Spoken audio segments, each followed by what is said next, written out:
वर्तमान में हम चौथा सर्ज विश्व में देख रहे हैं और अगर पिछले एक सप्ताह में देखें तो औसतन लगभग 29 लाख केस प्रतिदिन पिछले सप्ताह विश्व के स्तर पर आए। विश्व में जो पहली कोविड सर्ज हुई थी वो जनवरी के महीने में 2021 में, फिर अप्रैल के महीने में 2021 में, फिर अगस्त के महीने में और अब जनवरी 2022 में हम चौथी सर्ज देख रहे हैं। अगर इसको कॉन्टिनेंट्स के स्तर पर देखें तो आप ये पाएंगे कि पिछले 4 सप्ताहों में अफ्रीका में कोविड के केसेस घट रहे हैं। पहला जो ग्राफ है वो अफ्रीका का है। 4 हफ्ते पहले विश्व में जितने भी कोविड के केस थे उसमें से लगभग 4.5% अफ्रीका से आते थे और अब वो घटकर 1.2% हो गया है। एशिया में केसेस की संख्या बढ़ी है और एशिया का जो कंट्रीब्यूशन है वर्ल्ड के कोविड केसेस में वो 8% से बढ़कर लगभग 18% हो गया है 4 हफ्तों में। यूरोप को देखें तो यूरोप में केसेस घट रहे हैं, लेकिन अभी भी कुल ग्लोबल केसेस का लगभग 38% यूरोप के देशों से आ रहा है।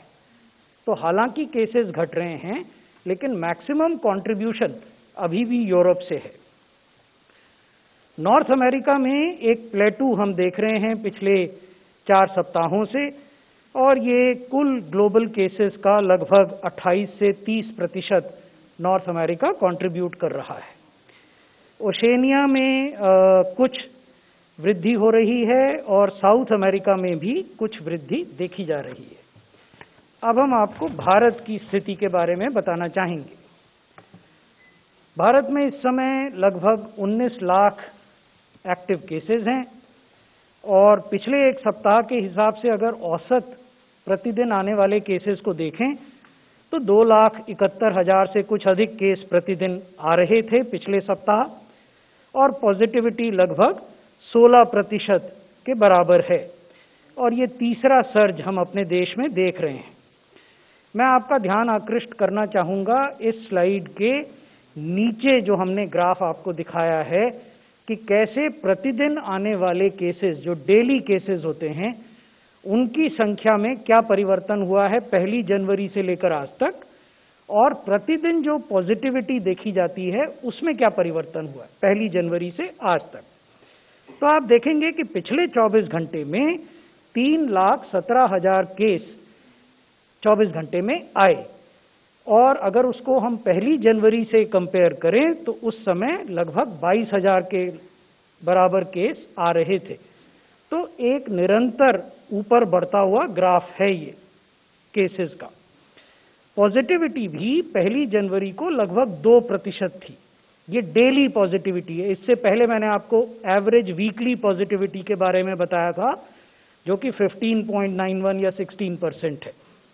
डेली पॉजिटिविटी अगर आप देखें तो ये 2% से बढ़कर अभी लगभग 16%, 16.41 is the positivity which has been registered in the last 24 hours. What is equally important to note is that in the last 4 days, the number of tests being conducted per day have increased day on day, and in last 24 hours we have done around 19 lakh tests in the country. So therefore, this captures the increase in daily cases, increase in daily positivity, accompanied by increase in daily tests. कौन से राज्य हैं जो कि चिंता का विषय है? महाराष्ट्र में जो वीकली पॉजिटिविटी है जैसा हमने ऊपर दिखाया है ये लगभग 2% से बढ़कर अब 22% हो गई है। केसेस भी बढ़े हैं, 2,91,000 हैं अगर आप वीकली केसेस अंतिम सप्ताह में देखें। कर्नाटक में पॉजिटिविटी 0.5% हुआ करती थी 4 हफ्ते पहले, वो अब 15% है। तमिलनाडु में भी अराउंड 0.5%, 0.67 से बढ़कर 20% हुई है। केरल में पॉजिटिविटी 32% है, दिल्ली में 30% है, उत्तर प्रदेश में 6% से कुछ अधिक है, slightly more than 6% in UP. So these are states with whom we are in continuous contact and dialogue, and we are reviewing the situation. We have sent central teams to these states, and those central teams have visited various districts and have then briefed the health administration of these states. और जो केंद्र की टीमें गई हैं उन्होंने राज्यों के स्वास्थ्य प्रशासन को आवश्यक दिशा निर्देश और परामर्श भी दिए हैं। अगर देश के स्तर पर देखें तो इस समय 11 राज्य ऐसे हैं जहां 50,000 से ज़्यादा एक्टिव केसेस हैं। ये हमने लाल रंग से इस नक्शे में दिखाए हैं। 13 राज्य ऐसे हैं जहां 10,000 से अधिक एक्टिव केसेस हैं लेकिन 50,000 से कम हैं। ये आप देखेंगे कि पीले रंग से दिखाए हैं। और 12 राज्य ऐसे हैं जहां 10,000 से कम एक्टिव केसेस हैं। ये हरे रंग से दिखाए हैं। अगर हम टॉप 10 स्टेट्स को देखें जहां की न केवल एक्टिव केसेस अधिक हैं बल्कि उनका कुल कंट्रीब्यूशन जो देश के स्तर पर एक्टिव केसेस हैं उन पर क्या कंट्रीब्यूशन है, उनकी सूची भी हमने आपके समक्ष रखी है। इसमें महाराष्ट्र है जहां 2,68,000 एक्टिव केसेस हैं, कर्नाटक है जहां 2,67,000 हैं, तमिलनाडु है जहां 1,70,000 हैं, केरला है जहां 1,70,000 के लगभग हैं और पश्चिम बंगाल है जहां 1,51,000 है। बाकी सब जो राज्य इसमें हमने दिखाए हैं वहां इससे कम केसेस है। अब अगर जिलों के स्तर पर देखें कि पेंडेमिक कैसे बिहेव कर रहा है तो आप ये पाएंगे कि 12 जनवरी को समाप्त होने वाले सप्ताह में हमारे देश में लगभग 335 जिले ऐसे थे जहां 5% से ज़्यादा पॉजिटिविटी थी। अभी 515 जिले ऐसे हैं जहां की 5% से ज़्यादा पॉजिटिविटी हो गई है। तो ये भी जो पॉजिटिविटी का बढ़ता हुआ ट्रेंड है, this is in sync with the increasing number of cases. ये एक महत्वपूर्ण बात हम आपको दिखाना चाहते थे। ये एक कंपैरिजन है कुछ महत्वपूर्ण पैरामीटर्स पर, की इंडाइसेस पर, सेकेंड सर्ज और थर्ड सर्ज के बीच में। ऊपर का जो ग्राफ है वो 1 अप्रैल से 30 अप्रैल 2021 का ग्राफ है। नीले रंग से जो बार हम दिखा रहे हैं वो है कि कैसे हमारे यहाँ जो डेली केसेस थे सेकेंड सर्ज में वो कैसे बढ़े, और जो लाल रंग का ग्राफ है ऊपर ही वो ये दिखाता है कि प्रतिदिन होने वाली जो मृत्यु हैं 7 दिन का जो मूविंग एवरेज होता है वो कितनी हुई। तो आप ये देखेंगे कि जब 3,86,000 केस प्रतिदिन हो रहे थे दूसरी सर्ज में, तो जो मृत्यु थी वो 3,000 के लगभग हो रही थी। उस समय देश में कुल वैक्सीनेटेड लोगों का प्रतिशत 2% था। Only 2% of people in our country were vaccinated during that period of 1st of April to 30th of April, and while we had almost 4 lakh new cases, the number of deaths which were happening on a daily basis were more than 3,000. Now let us see what is happening today. आज हमारे देश में क्या हो रहा है। 1 जनवरी से 20 जनवरी के बीच के केसेस और मृत्यु का ग्राफ हम आपको दिखा रहे हैं। आप इसमें देखेंगे कि केसेस 3,17,532 हैं, जबकि जो मृत्यु हो रही हैं वो 380 हैं। और इस समय जो प्रोपोर्शन है, जो अनुपात है लोगों का जो वैक्सीनेट हो गए पूरी तरह से, वो 72%। तो 2 बड़ी चीज इस कंपैरिजन से उभर कर आती हैं। एक ये कि दूसरी सर्ज की तुलना में तीसरी सर्ज में एक्टिव केसेस के मुकाबले होने वाली मृत्यु बहुत सिग्निफिकेंटली घट गई हैं। और दूसरा, दूसरी सर्ज की तुलना में तीसरी सर्ज में जो वैक्सीनेटेड आबादी है वो सिग्निफिकेंटली बढ़ गई है, 2% से बढ़कर 72% हो गई है। तो हम ये बताना चाहते हैं कि वैक्सीनेशन का प्रभाव होता है। फुली वैक्सीनेटेड लोगों में जो डिजीज है वो माइल्ड या मॉडरेट लेवल तक सीमित रहती है। इसलिए ये आवश्यक है कि जिन लोगों ने अभी अपना वैक्सीनेशन नहीं कराया वो कराएं। पहली डोज जिन्होंने नहीं ली उसे लें, जिन्होंने दूसरी नहीं ली उसे लें।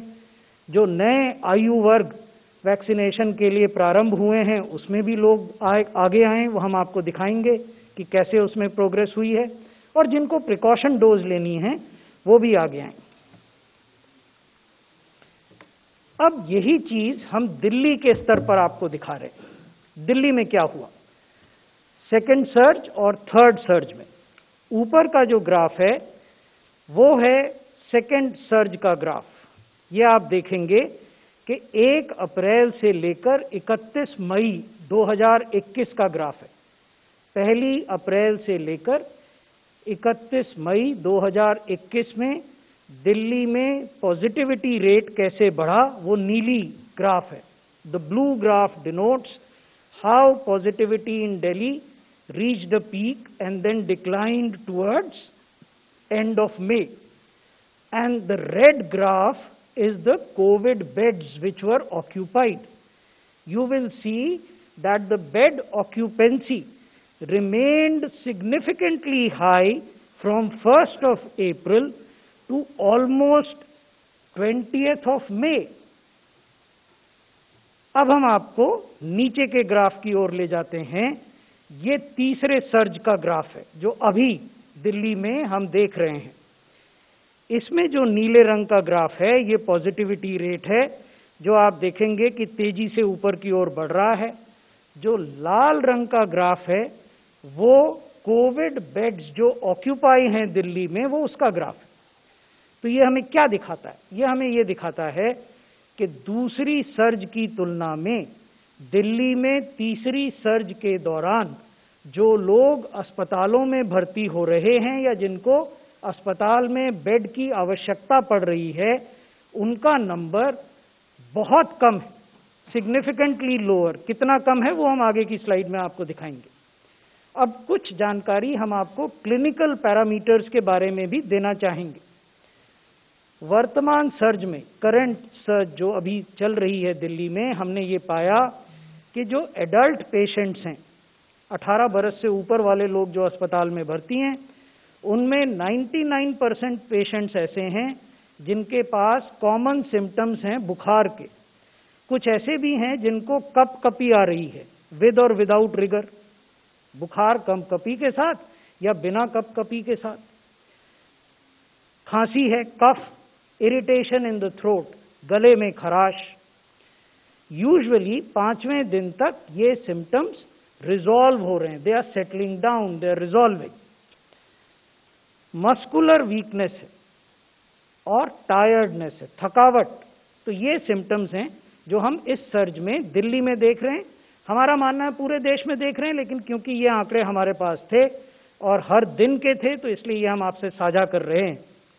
अब अगर बच्चों को देखें, पीडियाट्रिक पेशेंट्स, ऐसे बच्चे जो कि इस सर्ज में कोविड से प्रभावित हुए और दिल्ली के अस्पतालों में भर्ती हुए, वहां हमने देखा कि 11 से 18 बरस के लोगों में फीवर कॉमन सिम्टम है और अपर रेस्पिरेटरी ट्रैक्ट का इन्फेक्शन, यानी इन्फेक्शन लंग्स में या फेफड़ों में नहीं जा रहा है।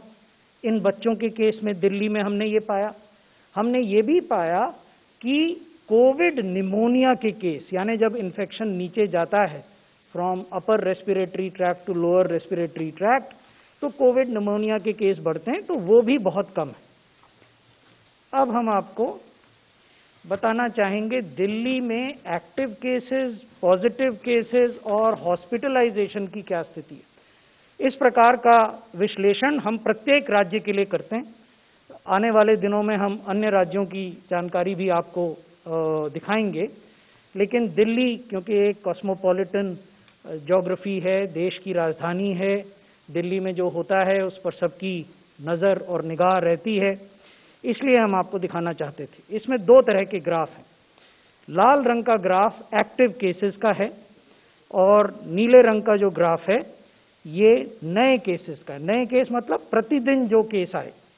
और एक हरे रंग का भी ग्राफ है जो बिल्कुल नीचे आप देख रहे हैं, almost like a straight line, सीधी रेखा के समान, वो हॉस्पिटलाइजेशन का ग्राफ। तो दिल्ली में जब प्रतिदिन 75,000, 78,000, 83,000 केसेस आते हैं, एक्टिव केसेस रहते हैं, तो जो डेली केस हैं वो 12,000, 11,000 या 13,000 आते हैं, जो नीचे ब्लू ग्राफ में हमने दिखाया है। इसके अनुपात में हॉस्पिटलाइजेशन का नंबर 9 जनवरी से लेकर 19 जनवरी तक के आंकड़े हम आपको दिखा रहे हैं, 1600 से लेकर 2600 तक रहा है।